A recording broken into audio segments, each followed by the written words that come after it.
mes sœurs, je vous souhaite la bienvenue dans cette 5e vidéo qui s'adresse à la femme chrétienne et aujourd'hui nous allons parler de la femme de valeur du proverbe 31. C'est un proverbe très connu. Avant de rentrer dans l'analyse de celui-ci, je vous propose de regarder son contexte. C'est un proverbe qui est bien sûr dans le livre des proverbes, donc un livre poétique, un écrit de sagesse comme Job et l'Ecclésiaste. Les proverbes, c'est une collection de proverbes qui ont été écrits par différents auteurs, dont beaucoup ont été écrits par le roi Salomon. Et le but, c'est de pouvoir appliquer la sagesse de Dieu dans notre quotidien. Dans la première partie des proverbes, un père instruit son fils, comme le fait Dieu avec nous dans sa parole, et on voit que la folie s'oppose à la sagesse. La folie cherche à séduire les hommes pour les pousser au péché, et l'homme n'a pas la sagesse en lui-même. La sagesse est quelque chose qui est donné par Dieu. On voit que la sagesse vient de la crainte de l'Éternel, c'est ce qu'on peut lire au Proverbe 1, verset 7. Et cette nécessité est rappelée à plusieurs reprises. Je vous ai mis ici quelques versets sur le schéma, sur le mind map. Si vous ne savez pas lire, c'est pas grave, vous pouvez aller le télécharger sur notre site viedecouple.net. Donc, pour en venir au proverbe 31, c'est un proverbe en 2 parties. Dans les 9 premiers versets que je vous invite à lire, on ne va pas les lire ici, vous allez retrouver des renseignements sur l'auteur et le contexte. On va regarder un petit peu plus en détail à partir du verset 10. Mais je vous invite à d'abord lire les 9 premiers versets. Vous allez apprendre que c'est un proverbe qui est écrit par le roi Lemuel selon les conseils donnés par sa mère. Donc ce sont des enseignements qui viennent d'une femme. Et elle met en garde son fils contre les femmes, la sexualité débridée, l'abus d'alcool, et ensuite elle l'exhorte à la miséricorde. Lemuel en hébreu, ou Lemuel, je ne sais pas trop comment on dit, ça signifie dévoué à Dieu, appartenant à Dieu. Et on sait que c'est important dans la Bible, chaque nom a une signification et ça va vraiment être important pour comprendre le message aussi. Donc ici, on voit que c'est un homme dévoué à Dieu. Il n'y a pas de roi d'Israël ou de roi de Juda nommé Lemuel dans la Bible. Donc soit c'est un roi des nations, soit c'est un personnage fictif. Certains rabbins pensent qu'il s'agit du roi Salomon, d'autres personnes pensent que c'est le roi Ézéchias de Juda. Donc cette première partie nous rappelle aussi le début du livre des Proverbes. Parce que si vous prenez le premier chapitre du livre de Proverbes au verset 8, vous pouvez lire « Écoute mon fils l'instruction de ton père et ne rejette pas l'enseignement de ta mère ». Et donc ici on voit que c'est l'enseignement d'une mère à son fils. Et donc la deuxième partie qu'on va regarder un petit peu plus ensemble, c'est le poème sur la femme vertueuse.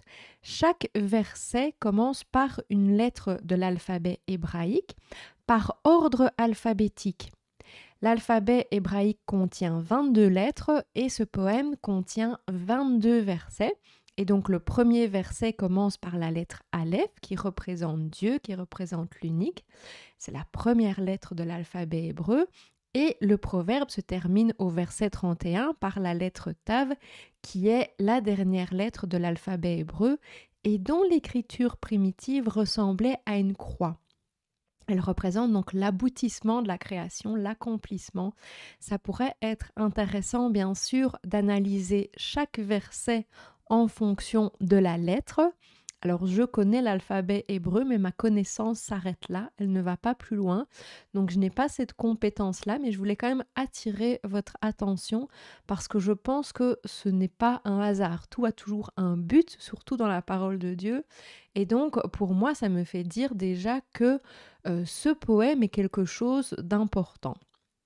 Au départ, on voit que ce proverbe s'adresse aux jeunes hommes, puisque c'est un exemple du genre de femme qu'il doit chercher pour en faire son épouse.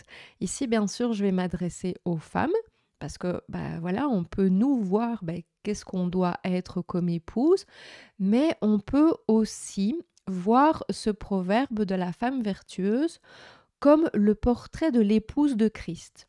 un portrait de ce que devrait être l'Église. Et donc, dans ce cas-là, on va s'adresser à tous les disciples de Christ, hommes et femmes. Ce que j'aime bien faire, je ne l'ai pas fait pour chacun des versets, ou sinon ce serait extrêmement long.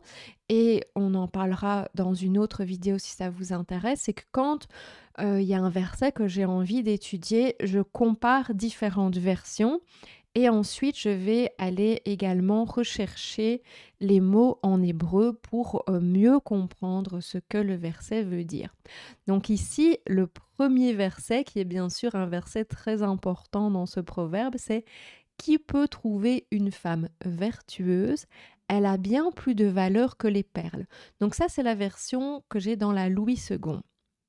Le mot vertueux est changé par vaillante dans la Martin Bible. On voit que dans la Darby Bible, c'est de nouveau vertueuse, mais la perle est changée par rubis. Dans la version Summer 2015, on a femme de valeur et on a coraux. Dans la King James, on voit que c'est de nouveau vertueuse et rubis. Et dans la Reina Valera, qui est une Bible en espagnol, on voit que c'est une femme forte et on parle de pierres précieuses. Donc en tout cas, on comprend déjà que c'est quelque chose qui n'est pas commun, que c'est quelque chose qui est rare parce qu'elle a beaucoup de valeur. Alors le mot traduit par vertueuse, c'est shaïl. Enfin, je ne sais pas si je le dis bien en hébreu. Mais derrière ce mot, il y a énormément de choses et il va y avoir un petit peu tout ce dont on a parlé ici. Donc il y a la force, la valeur, le courage, la bravoure, l'audace, le fait d'être vaillante. Je ne vais pas ici, moi, vous faire une analyse du mot en hébreu. Il y a des personnes qui font ça très bien. Donc je vous mettrai dans les explications de la vidéo des liens vers des vidéos que vous pouvez aller regarder. Donc, bien entendu, ce que le monde considère comme étant fort ou ayant de la valeur n'est pas la même chose que ce que Dieu considère comme une personne de valeur. Donc, on va aller voir dans sa parole pour voir qu'est-ce que ça veut dire en fait d'être une femme forte, d'être une femme de valeur. Et donc, la première fois qu'on retrouve ce mot dans la Bible, c'est déjà dans la Genèse.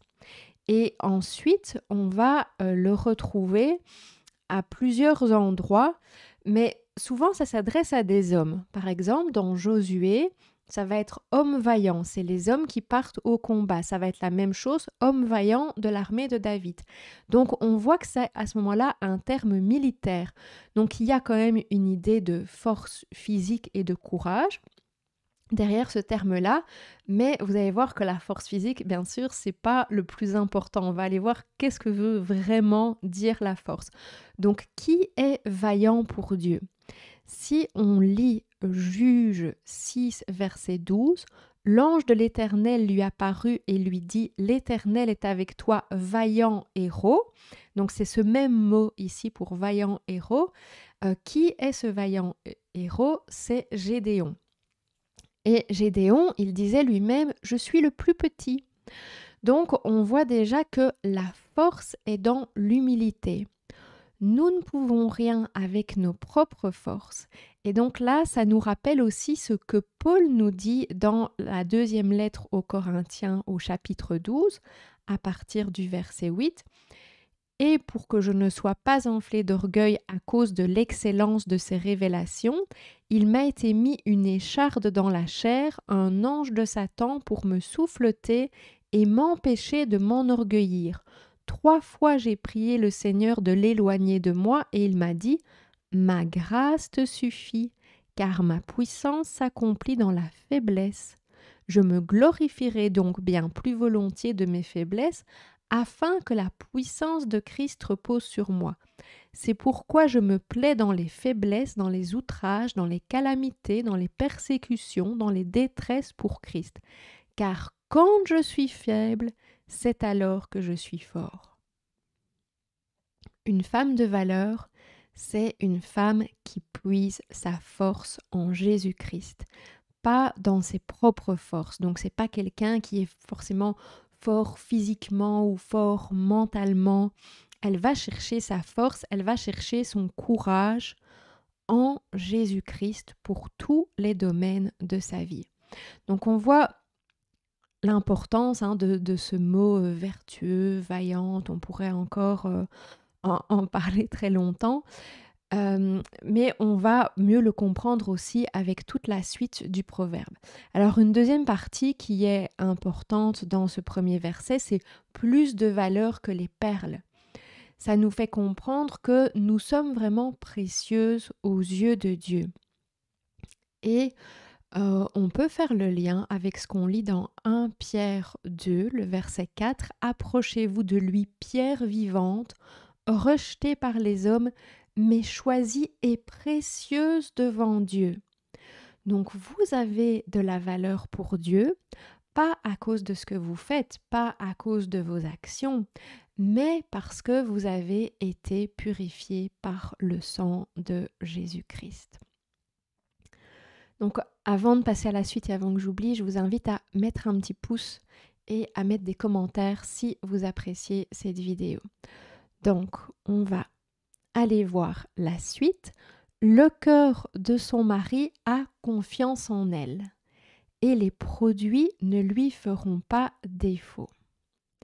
Elle lui fait du bien et non du mal tous les jours de sa vie. Alors comme je vous le disais, on peut le voir de deux façons. On peut le voir s'adresse à une femme mariée. Ici, on parle de son mari, donc à une épouse.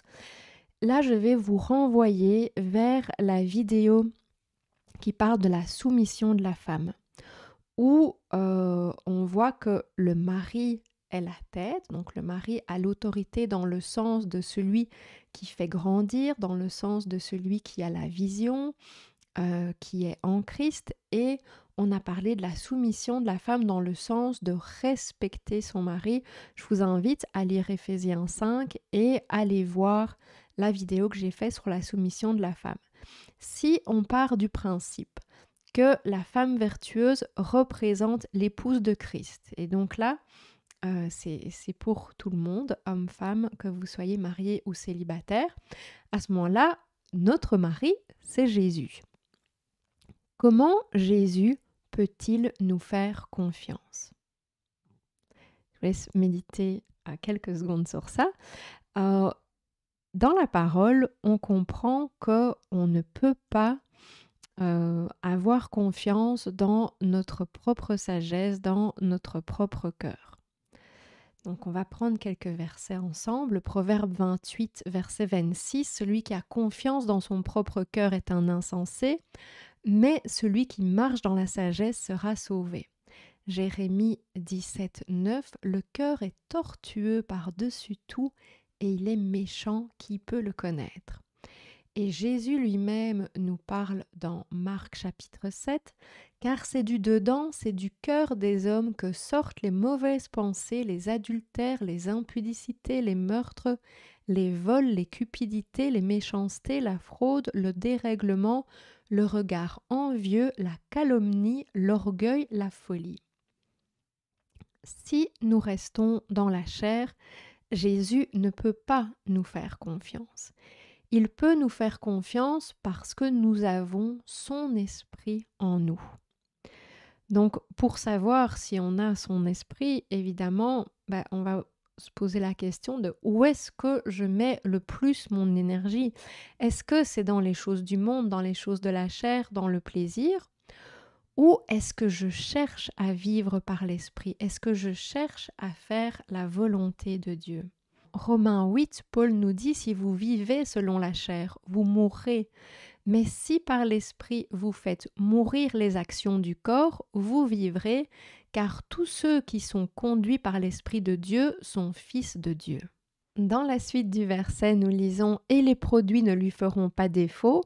Elle ne manque de rien, ni pour elle, ni pour sa famille. » Vous connaissez tous le psaume 23, « L'Éternel est mon berger. Je ne manquerai de rien. » Excusez-moi, je perds un petit peu ma voix.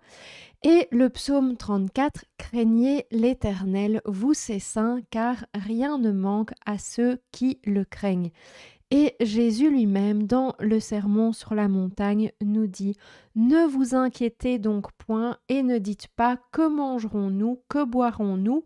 De quoi serons-nous vêtus? Car toutes ces choses, ce sont les païens qui les recherchent. Votre Père céleste sait que vous en avez besoin. Cherchez premièrement le royaume et la justice de Dieu, et toutes ces choses vous seront données par-dessus.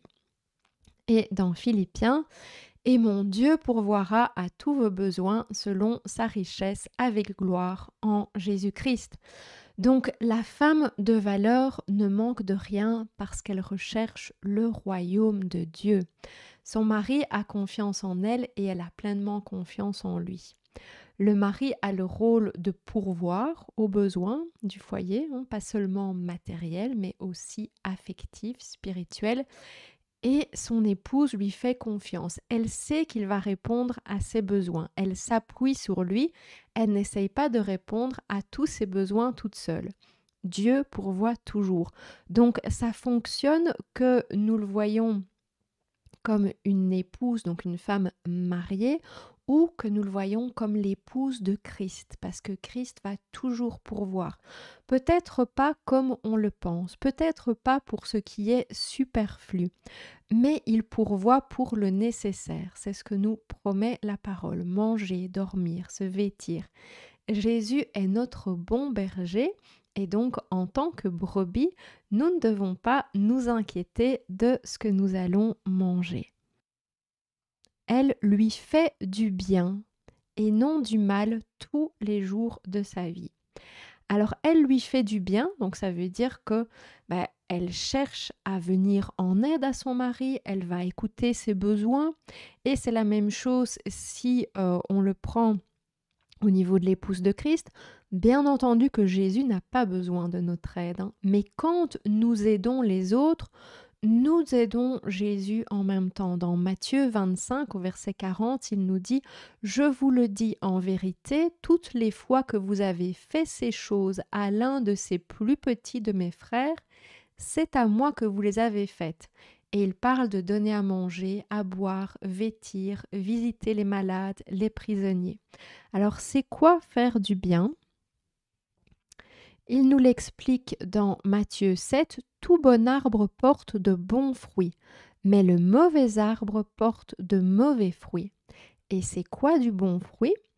On nous le dit dans Galates 5, mais le fruit de l'esprit, c'est l'amour, la joie, la paix, la patience, la bonté, la bénignité, la fidélité, la douceur, la tempérance. Alors venez indiquer dans les commentaires le fruit que l'esprit est en train de développer en vous. Pour moi, je sais que les derniers temps, ça a été la patience. Je demande aussi beaucoup de développer l'amour, mais Dieu m'a beaucoup fait travailler la patience. Donc venez me dire dans les commentaires c'est quoi le fruit qu'il travaille chez vous en ce moment. Donc si on reprend nos versets, tous les jours de sa vie. Donc c'est pas juste de temps en temps qu'elle veut plaire à Dieu, c'est pas juste de temps en temps qu'elle veut faire du bien à son mari. La femme de valeur ne fait pas du bien par ses propres moyens, parce qu'on ne peut pas développer les bons fruits dont on a parlé avant par nos propres moyens. On ne peut pas être dans l'amour inconditionnel par nos propres moyens. Donc, encore une fois, ça revient à la même chose, elle va puiser sa force en Jésus-Christ. Elle se laisse remplir par le Saint-Esprit. Parce que l'humain n'est pas capable de faire du bien sans Jésus. Même Jésus a refusé que l'on dise de lui qu'il était bon quand il était dans son incarnation humaine.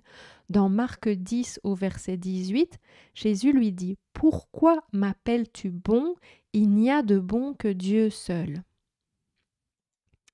On continue notre lecture du Proverbe 31, donc au verset 13. « Elle se procure de la laine et du lin et travaille d'une main joyeuse. » Donc on voit ici qu'elle travaille avec joie. Et aussi on voit qu'il y a un travail avec les mains. On va voir que ça revient à plusieurs reprises dans ce proverbe. Verset 14. « Elle est comme un navire marchand. Elle amène son pain de loin. » Il y a cette importance du pain. C'est qui le pain? Hein, vous le savez, on va aller lire Jean 6. Jésus leur dit, en vérité, je vous le dis, Moïse ne vous a pas donné le pain du ciel, mais mon Père vous donne le vrai pain du ciel, car le pain de Dieu, c'est celui qui descend du ciel et qui donne la vie au monde. Ils lui dirent, Seigneur, donne-nous toujours ce pain. Jésus leur dit, je suis le pain de vie, celui qui vient à moi n'aura jamais faim et celui qui croit en moi n'aura jamais soif. Donc la femme vertueuse, on a vu, elle amène son pain de loin. Et elle voyage puisqu'on la compare à un navire marchand. Donc ça veut dire qu'elle consacre du temps, elle consacre de l'énergie à sa relation avec Jésus, puisque c'est Jésus notre pain quotidien. C'est pas un pain qu'elle va acheter au coin de la rue, c'est pas quelque chose qui lui prend 5 minutes sur sa journée. Elle prend le temps de prier, de méditer la parole chaque jour. La parole, c'est notre nourriture spirituelle, c'est notre pain quotidien. Donc, on peut voir ici vraiment une application pratique pour notre vie. Vous pouvez vous poser les questions. Aimez-vous la parole de Dieu? La lisez-vous chaque jour? Est-ce que vous recherchez les conseils de Dieu pour votre vie? Est-ce que vous recherchez les conseils pour votre famille, pour votre quotidien, pour votre travail? Est-ce que vous recherchez ces conseils dans la Bible? Verset 15, elle se lève lorsqu'il est encore nuit et donne la nourriture à sa maison et la tâche à ses servantes. On voit qu'elle se lève tôt. Pourquoi elle se lève tôt? C'est en lien avec le verset juste avant. Elle se lève tôt pour avoir le temps de prier, pour avoir le temps d'être en relation avec Jésus avant de commencer sa journée et donc recevoir sa guidance. Et donc nous devons avoir du zèle dans notre relation avec Jésus. Dieu n'aime pas la paresse, on le voit dans tout ce proverbe. La parole nous exhorte à travailler, mais c'est pas toujours le travail comme on pense. La femme vaillante, elle a du courage et du dévouement pour son travail. Elle est engagée pour le bien de sa famille, le bien de sa maison et pour le royaume. Alors ça ne veut pas dire forcément qu'elle travaille à l'église et on va reparler du ministère de la femme dans une autre vidéo parce que ici ça va déjà être long et sinon ce sera beaucoup trop long. Donc on parlera de ça plus tard. On a vu que le plus important, bien sûr, c'est d'avoir confiance en Jésus, de se reposer en Jésus. Mais on doit aussi faire notre part, on doit aussi travailler de notre côté. La femme vertueuse, elle va mettre les besoins des autres en premier. C'est ce qu'on voit, elle se lève tôt pour donner la nourriture à sa maison et la tâche à ses servantes. C'est l'inverse du monde actuel. Je peux vous en parler puisque j'ai été pendant plus de 20 ans dans le développement personnel et le coaching. Et les conseils que je donnais à mes clientes, c'était toujours de prendre soin d'elles en premier, de se faire passer en premier. On travaillait beaucoup sur l'amour de soi, l'estime de soi. Mais Jésus, qu'est-ce qu'il nous montre comme exemple? C'est le roi des rois. Et pourtant, il est venu servir, il est venu donner sa vie pour nous. Alors, est-ce qu'on veut vraiment suivre Jésus? Parce que si oui, si on veut vraiment suivre Jésus, et la parole nous le dit, nous devons mourir à nous-mêmes. Et on voit bien dans ce proverbe de la femme 31, elle met Jésus en premier, elle met sa famille en premier, pas elle-même. Donc la femme de valeur, c'est loin d'être la businesswoman qui répond à ses propres ambitions. Je vous dis ça parce que j'ai entendu aussi dans des prêches, dans des vidéos, pas mal de choses par rapport à ça. On prend un petit peu ce proverbe 31 pour venir valider l'agenda féministe et le fait que la femme va être une businesswoman qui est indépendante financièrement. Mais c'est pas de ça qu'on parle ici. La femme de valeur, c'est celle qui cherche à ressembler à Jésus, qui cherche à faire la volonté du Père et pas à poursuivre ses propres rêves, pas à vivre la vie de ses rêves en ayant le travail de ses rêves. On voit ici que c'est des petites tâches assez simples dont on parle dans le Proverbe 31. Et je ne suis pas en train de dire que vous devez vous transformer en femme de ménage et en femme au foyer, c'est pas ça non plus. Mais en tout cas, on ne peut pas prendre ça comme un encouragement à devenir une businesswoman. Alors, elle pense à un champ et elle l'acquiert du fruit de son travail, elle plante une vigne. Je pense que Oui, c'est le mot vigne ici qui est, important. Donc on voit qu'elle investit dans sa maison, on voit qu'elle investit dans son village, donc elle achète un champ.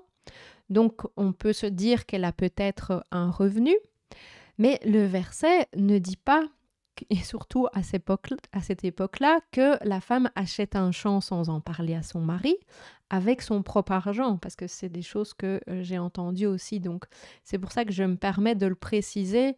Ça me paraît très compliqué si vous regardez la culture de l'époque. Pour moi, c'est de nouveau un genre d'interprétation qui vient tordre les Écritures pour aller justifier certaines choses dans l'agenda féministe. Donc aussi, il ne faut pas prendre la parole de façon littérale. La parole, elle est à prendre à un niveau spirituel. Donc, qu'est-ce que ça veut dire? Pourquoi est-ce qu'on vient nous parler de planter une vigne? En quoi c'est important la vigne? Qui est la vigne? De nouveau, ça à mettre en lien avec ce qu'on a vu au-dessus. C'est la même chose que pour l'histoire du pain. Donc, on va aller voir dans... Ah, je ne vous l'ai pas mis celui-là. J'ai oublié. Donc, on va les lire ensemble. Jean 15, à partir du premier verset. Vous pouvez prendre votre Bible. Je suis le vrai cep et mon père est le vigneron. Tout sarment qui est en moi et qui ne porte pas de fruit, il le retranche, et tout sarment qui porte du fruit, il l'émonde, afin qu'il porte encore plus de fruits. Déjà vous êtes purs à cause de la parole que je vous ai annoncée. Demeurez en moi et je demeurerai en vous, comme le sarment ne peut de lui-même porter du fruit s'il ne demeure attaché au cep. Ainsi vous ne le pouvez non plus, si vous ne demeurez en moi. Je suis le cep, vous êtes les sarments. Celui qui demeure en moi et en qui je demeure porte beaucoup de fruits, car sans moi vous ne pouvez rien faire. Si quelqu'un ne demeure pas en moi, il est jeté dehors comme le sarment et il sèche, puis on ramasse les sarments, on les jette au feu et ils brûlent. Si vous demeurez en moi et que mes paroles demeurent en vous, demandez ce que vous voudrez et cela vous sera accordé. Si vous portez beaucoup de fruits, c'est ainsi que mon Père sera glorifié et que vous serez mes disciples. Donc on voit bien que la vigne représente Jésus. Donc ça confirme encore une fois tout ce qu'on a dit avant, que la femme vertueuse, la femme de valeur est celle qui cherche Christ de tout son cœur et c'est celle qui va développer des fruits parce que Christ est en elle et que sans lui, elle ne peut rien. Donc vous voyez que toute la parole se confirme et il faut lire l'Ancien Testament à la lumière du Nouveau Testament. Donc, où est-ce que j'étais? Voilà. Elle ceint de force ses reins et elle affermit ses bras. De nouveau, de quelle force parle-t-on? On en a parlé, notre force est en Jésus-Christ. 18. Elle sent que ce qu'elle gagne est bon, sa lampe ne s'éteint point pendant la nuit. Donc là, c'est tout ce qui a rapport à la lumière, mais aussi, moi, ça m'a directement fait penser à la parole des 10 vierges dans Matthieu 25. Alors, je pense que je vous ai mis voilà, quelques versets ici. Donc, le psaume 18. « Oui, tu fais briller ma lumière, l'Éternel mon Dieu éclaire mes ténèbres. » Puis dans Jean 8, Jésus leur parla de nouveau et dit « Je suis la lumière du monde. Celui qui me suit ne marchera pas dans les ténèbres, mais il aura la lumière de la vie. » Et dans le sermon sur la montagne, Jésus nous dit « Vous êtes la lumière du monde. Une ville située sur une montagne ne peut être cachée, et on n'allume pas une lampe pour la mettre sous le boisseau, mais on la met sur le chandelier et elle éclaire tous ceux qui sont dans la maison. Que votre lumière luise ainsi devant les hommes, afin qu'ils voient vos bonnes œuvres et qu'ils glorifient votre Père qui est dans les cieux. » Et on peut aller lire aussi donc la parabole des 10 vierges, je ne vous l'ai pas mise ici, j'en parle dans d'autres vidéos, dans Matthieu 25.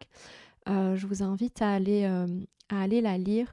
La femme vertueuse, c'est celle qui remplit sa lampe, donc c'est la Vierge sage. Elle remplit sa lampe chaque jour, elle se prépare, elle communique avec Jésus chaque jour, elle médite la parole chaque jour, elle se repent, elle demande pardon chaque jour, elle considère Jésus non seulement comme son sauveur, mais aussi comme son Seigneur. À quoi pensez-vous en vous réveillant? Est-ce que vos premières pensées sont pour Jésus? Parce que Jésus ne vient pas chercher une épouse tiède. C'est ce qu'on peut lire dans l'Apocalypse. Apocalypse 3. Je connais tes œuvres, je sais que tu n'es ni froid ni bouillant. Puisses-tu être froid ou bouillant? Ainsi, parce que tu es tiède et que tu n'es ni froid ni bouillant, je te vomirai de ma bouche. La femme vertueuse, la femme de valeur, c'est une femme qui est bouillante pour Jésus. Et je vous invite à aller regarder notre vidéo sur le mariage galiléen. Alors, on poursuit notre proverbe 31 avec le verset 19. Elle met la main à la quenouille et ses doigts tiennent le fuseau. Donc, ça veut dire qu'elle fait des vêtements. C'est de nouveau un travail avec les mains, c'est aussi un travail de patience. Le travail, vous voyez qu'il revient à plusieurs reprises dans ce proverbe, et donc c'est quelque chose qui semble important. Donc c'est une femme qui est vaillante pour le travail, mais pas peut-être le travail comme on l'entend aujourd'hui, parce qu'on voit que ce sont des tâches ordinaires, c'est du travail manuel, l'artisanat est valorisé. Aujourd'hui, on va plutôt valoriser le travail intellectuel. On est dans cette idée, travailler peu pour gagner beaucoup. Moi, j'ai accompagné beaucoup de personnes comme ça, hein. Faire ce qu'on aime, travailler juste quelques heures et vivre de ça. Mais si vous regardez l'histoire de Jésus, il n'est pas venu en universitaire, c'était pas un scribe. Il est venu avec un métier manuel, il était charpentier. Et si on poursuit, qu'on lit le verset 20, elle tend la main au malheureux, elle tend la main à l'indigent. Donc là, on voit que c'est en lien avec les commandements que Jésus nous a donnés, avec le fait de s'aimer les uns les autres, parce qu'évidemment que pour tendre la main aux autres, il faut avoir de l'amour en soi. Donc de nouveau, il faut avoir Christ en soi. Donc si je vais dans Jean 13, Jésus nous dit « Je vous donne un commandement nouveau, aimez-vous les uns les autres comme je vous ai aimé, vous aussi aimez-vous les uns les autres. » Et donc si on veut mettre ça en pratique, c'est aussi tendre la main aux autres. Donc on poursuit avec le verset 21. Elle ne craint pas la neige pour sa maison, car toute sa maison est vêtue de cramoisi. Elle se fait des couvertures, elle a des vêtements de fin lin et de pourpre. Donc on voit encore une fois qu'elle est prévoyante, comme dans l'histoire que je vous disais avec remplir sa lampe, avec la lumière. Et elle travaille manuellement. Le fin lin, les couleurs cramoisies et pourpre, c'est rare à l'époque. C'est quelque chose qui est destiné à la royauté. Mais bien sûr, on a vu au début que c'est un roi qui a écrit ce poème sous les instructions de sa mère. Donc, sa mère va lui donner des instructions pour qu'il aille rechercher une épouse dans la noblesse. Ça ne veut pas dire que toutes les femmes doivent être comme ça. Ça ne veut pas dire que ce proverbe encourage les femmes à acheter des vêtements chers, à s'habiller avec des beaux vêtements. Je me permets de le dire parce que c'est une interprétation encore que j'ai entendue. Là où pour moi ça fait sens de nouveau, c'est si on regarde la femme vertueuse comme l'épouse de Christ. Ça devient beaucoup plus clair. Parce que bien sûr que l'épouse de Christ, elle fait partie de la royauté et elle sera revêtue de fin lin. On va aller voir 2 versets ensemble. Voilà. Donc dans 1 Pierre, vous au contraire, vous êtes une race élue, un sacerdoce royal, une nation sainte, un peuple acquis, afin que vous annonciez les vertus de celui qui a appelé des ténèbres à son admirable lumière. Et dans Apocalypse 19, réjouissons-nous et soyons dans l'allégresse et donnons-lui gloire, car les noces de l'agneau sont venues et son épouse s'est préparée. Et il lui a été donné de se revêtir d'un fin lin éclatant, pur, car le fin lin, ce sont les œuvres justes des saints. On poursuit avec le verset 23. Son mari est considéré aux portes lorsqu'il siège avec les anciens du pays. Elle fait des chemises et les vend, et elle livre des ceintures aux marchands. Elle les revêtut de force et de gloire, et elle se rit de l'avenir. Donc encore une fois, on revient du travail qui est manuel. On voit aussi que c'est pas forcément tout à l'intérieur de chez elle. Alors elle travaille chez elle, mais elle les vend à l'extérieur. Mais pour moi, l'important ici, c'est elle se rit de l'avenir. La femme vertueuse a de l'espoir dans l'avenir. Elle ne s'inquiète pas de l'avenir parce qu'elle puise sa force en Jésus-Christ. Est-ce que vous saviez qu'on peut lire 365 fois dans la Bible des expressions du genre « ne crains rien, ne t'inquiète pas ». C'est vraiment un message que Dieu veut vous donner. Donc, cette femme de valeur, elle n'a pas peur du lendemain parce qu'elle s'est préparée et surtout parce qu'elle a une pleine confiance en Dieu. Et donc, encore une fois, ça nous rappelle les 10 vierges dans Matthieu 25, remplir notre huile, vraiment prendre soin de notre relation avec Jésus. Au verset 26, elle ouvre la bouche avec sagesse et des instructions aimables sont sur sa langue. Nous devons apprendre à être attentifs à nos paroles. Je pense que je vous ai mis... Oui, donc Jésus nous dit, ce n'est pas ce qui entre dans la bouche qui souille l'homme, mais ce qui sort de la bouche, c'est ce qui souille l'homme. Et c'est quelque chose qu'on ne peut pas forcément faire par nous-mêmes, de contrôler tout ce qui sort de notre bouche.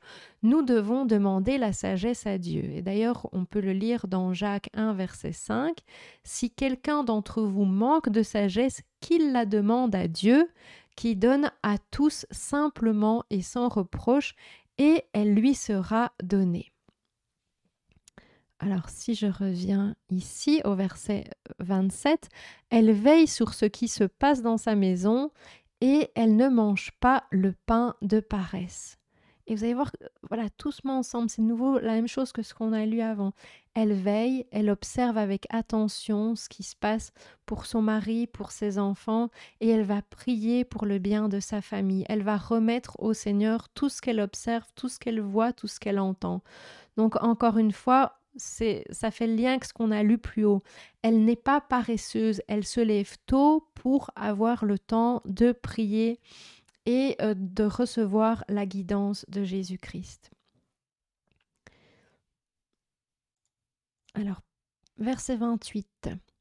Ses fils se lèvent et la disent heureuse. Son mari se lève et lui donne des louanges. Sa famille la voit comme une femme heureuse parce qu'elle rayonne la lumière de Christ, parce qu'elle a Christ en elle. Et parce qu'elle a Christ en elle, elle expérimente la joie, elle expérimente la paix, la vie. Et donc, elle n'a pas besoin d'activité, d'épanouissement personnel pour être sereine. C'est Christ en elle qui lui permet d'être heureuse et que les autres la voient comme heureuse.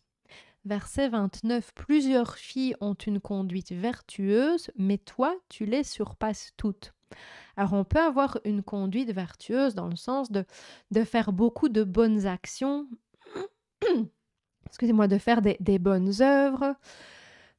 Et il est probable que la femme vertueuse fait peut-être moins de choses au niveau des activités sociales, au niveau de son travail, au niveau du ministère, parce que nous avons vu qu'elle prend beaucoup de temps dans sa relation avec Jésus-Christ. Donc, elle va peut-être moins faire de bonnes œuvres, mais elle va surpasser parce qu'elle est à l'écoute de Dieu. Elle écoute pour faire sa volonté. Elle passe du temps dans la prière. Elle n'essaye pas de se mettre en avant par ses actions, par ses réalisations. Elle ne cherche pas à être reconnue, à plaire aux hommes. Elle cherche à plaire à Dieu. Alors au verset 30, la grâce est trompeuse et la beauté est vaine. La femme qui craint en l'Éternel est celle qui sera louée. La grâce, c'est un cadeau de Dieu. Encore une fois, elle ne dépend pas de nos actes. Nous la recevons même si nous ne la méritons pas. C'est pas pour autant qu'on peut faire n'importe quoi et péché sciemment. Parce que parfois, c'est un peu pris, la grâce après un peu prise comme une excuse. C'est pas parce qu'on a obtenu le salut qu'on peut faire n'importe quoi. Je sais pas si je vous l'ai mis, je pense que je vous ai mis ce que Paul nous dit. Oui. Donc, car la grâce de Dieu, source de salut pour tous les hommes, a été manifestée, elle nous enseigne à renoncer à l'impiété et aux convoitises mondaines et à vivre dans le siècle présent selon la sagesse, la justice et la piété, en attendant la bienheureuse espérance et la manifestation de la gloire du grand Dieu et de notre Sauveur Jésus-Christ, qui s'est donné lui-même pour nous, afin de nous racheter de toute iniquité et de se faire un peuple qui lui appartient, purifié par lui et zélé pour les bonnes œuvres. Donc le fait que nous ne sommes plus soumis à la loi parce que Jésus a accompli la loi, ça ne veut pas dire que nous ne devons pas obéir à Dieu ou au moins essayer. Et donc quand on prend conscience du cadeau de la grâce, on a ce désir de se repentir de nos péchés. Et se repentir, ça ne veut pas juste dire je demande pardon et puis je continue à pécher. C'est je fais tout pour m'éloigner du péché.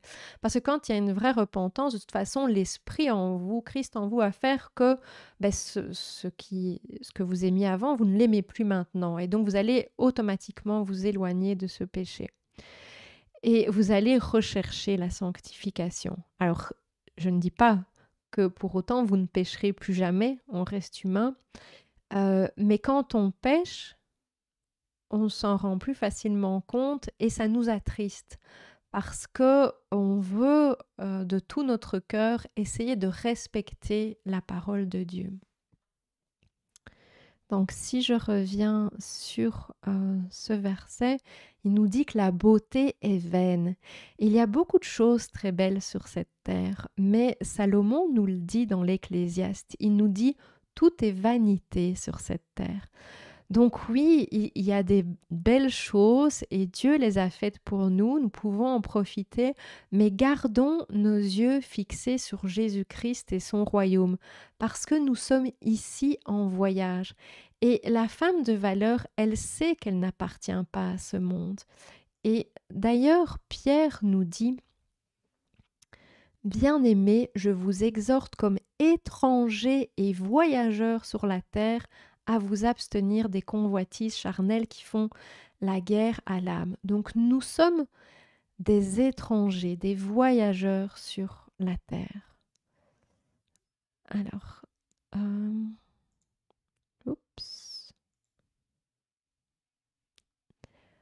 la femme qui craint l'Éternel. Qu'est-ce que ça veut dire, cette crainte de l'Éternel, cette crainte de Dieu? Je me rappelle que au début de ma conversion, crainte de Dieu, c'est quelque chose qui me choquait parce que je me disais, mais Dieu est amour, alors comment on peut avoir peur de Dieu? Ce qui m'a amené à poser la question à plusieurs personnes et j'ai reçu des réponses comme craindre l'Éternel, c'est pas avoir peur de lui, c'est le respecter. Bien sûr, ça me semble logique de respecter Dieu, mais je me suis rendu compte que souvent, quand on parle de la crainte de Dieu, on essaye d'édulcorer le message pour que ce soit bien pris. Et on m'a donné cet exemple, craindre Dieu, c'est comme quand tu as un bébé dans les bras, tu n'as pas peur du bébé, mais tu crains de le faire tomber. Et c'est une très belle image que j'ai moi-même partagée au début de ma marche avec Dieu, avec d'autres personnes, mais aujourd'hui, je pense que en plus de ça, il est sage de craindre Dieu aussi dans le sens d'avoir peur. Car finalement, c'est lui qui nous juge, c'est lui qui décide de notre avenir. Et dans la Bible, on parle de personnes qui tremblent au nom de l'Éternel. Et quand on prend vraiment les mots hébreux, on voit vraiment qu'ils tremblent, ils ont vraiment peur, mais voilà, pas seulement au sens respect, il y a ce respect, mais il y a aussi la peur qui en fait partie. Et Jésus lui-même nous dit dans Luc 12, « Je vous dis à vous qui êtes mes amis, ne craignez pas ceux qui tuent le corps et qui après cela ne peuvent rien faire de plus, donc nous n'avons pas à craindre les hommes. Je vous montrerai qui vous devez craindre. Craignez celui qui, après avoir tué, a le pouvoir de jeter dans la géhenne. Oui, je vous le dis, c'est lui que vous devez craindre. Donc la femme vertueuse, elle craint l'Éternel, dans le sens qu'elle a peur de lui déplaire, de ne pas faire sa volonté. Elle n'a pas peur de l'avenir, elle n'a pas peur des hommes parce qu'elle a une totale confiance en Jésus-Christ. Elle a une attitude de révérence envers Dieu. Et on voit que les apôtres qui font partie de l'épouse de Christ avaient cette crainte de Dieu quand on lit le livre des Actes. Alors, on va revenir ici pour lire notre dernier verset, le verset 31. Récompensez-la du fruit de son travail et qu'aux portes ses œuvres la louent. Donc nous avons vu que cette femme vertueuse, elle met Dieu et les autres en premier et qu'elle fait tout pour la gloire de Dieu et pas pour sa propre gloire. C'est une femme qui est travailleuse, qui est discrète, qui essaye de ressembler à Jésus. La femme vertueuse, c'est pas celle qui vit pour réaliser toutes ses aspirations. C'est celle qui vit pour Christ. Elle est à l'œuvre pour le royaume parce qu'elle sait que c'est son héritage. Et donc ce proverbe 31 conclut le livre des proverbes. C'est le dernier dans le livre des proverbes et le livre des proverbes qui nous parle de la sagesse pendant tout le livre. Et ce proverbe 31 nous montre vraiment ce qu'est la sagesse. Et nous ramène, on a vu que tout ce proverbe nous ramène à Jésus-Christ. Et je vais vous partager ici. Voilà, on voit dans le proverbe 8, l'Éternel m'a créé la première, donc m'a créé la sagesse. Donc l'Éternel m'a créé la première de ses œuvres. Avant ses œuvres les plus anciennes, j'ai été établi depuis l'éternité, dès le commencement, avant l'origine de la terre. Et dans le proverbe 2, si tu rends ton oreille attentive à la sagesse, et si tu inclines ton cœur à l'intelligence, oui, si tu appelles la sagesse, et si tu élèves ta voix vers l'intelligence, si tu la cherches comme l'argent, si tu la poursuis comme un trésor, alors tu comprendras la crainte de l'Éternel et tu trouveras la connaissance de Dieu. Mais c'est qui la sagesse ?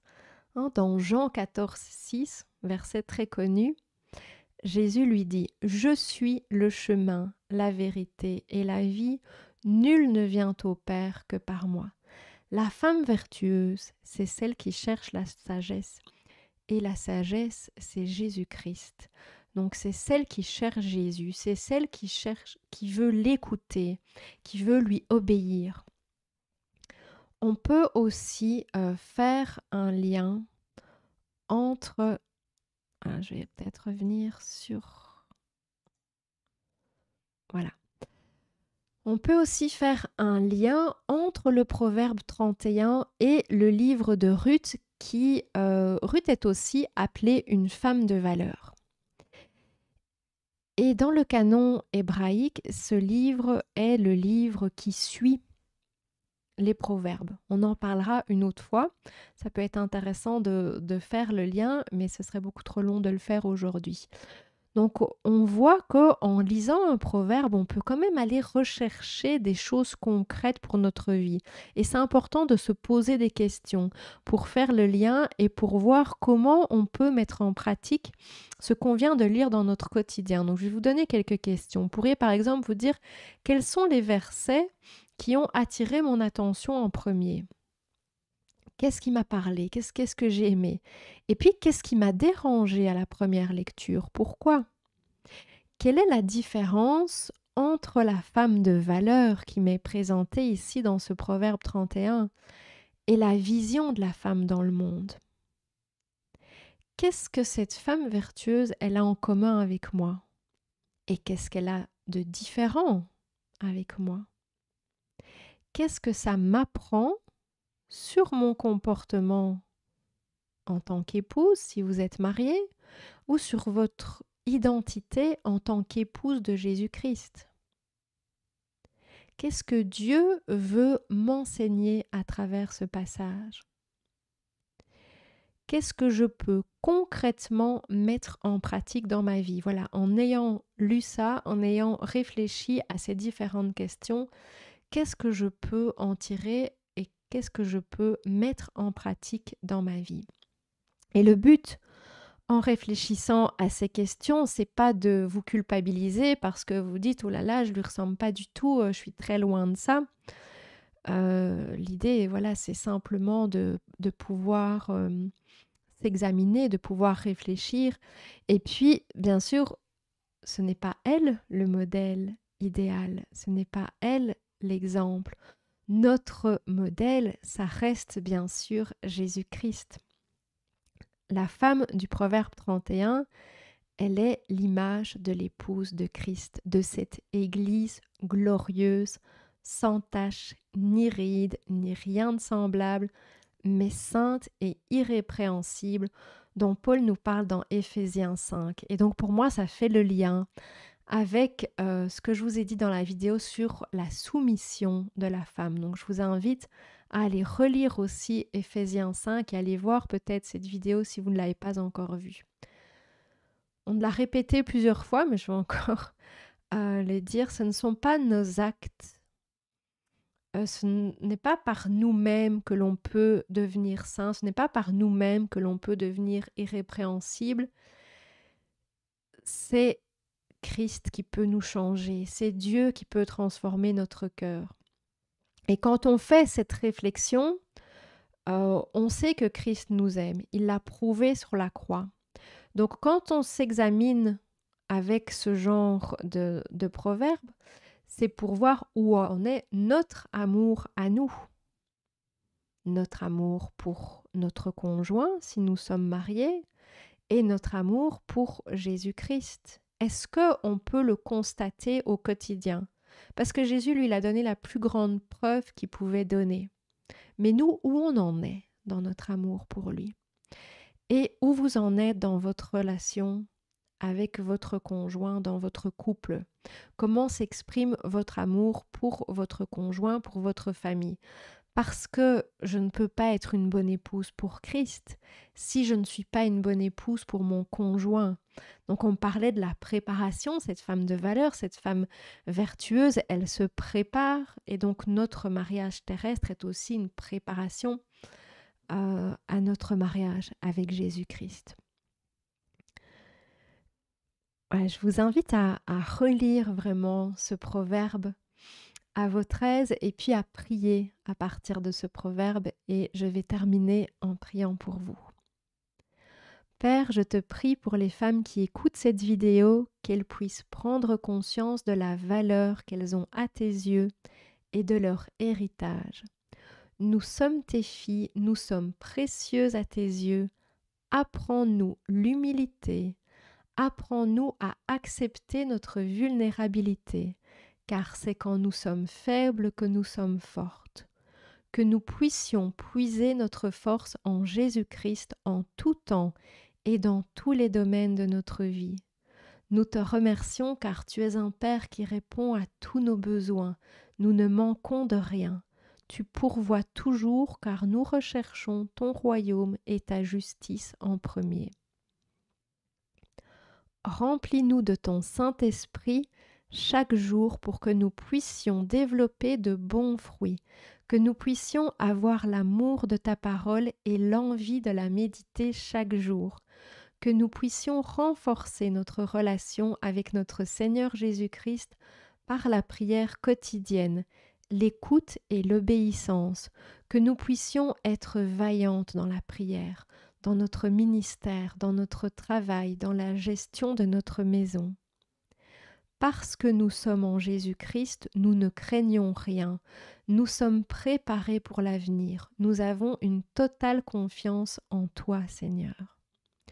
Je prie pour que nous puissions être comme cette femme vertueuse qui a la crainte de l'Éternel et qui se lève tôt pour donner la priorité à Jésus-Christ. Apprends-nous à devenir de bonnes épouses pour nos maris et pour Jésus-Christ. Apprends-nous à aimer comme tu nous aimes. Dans le très saint nom de Yeshua, Jésus-Christ de Nazareth. Amen et Amen.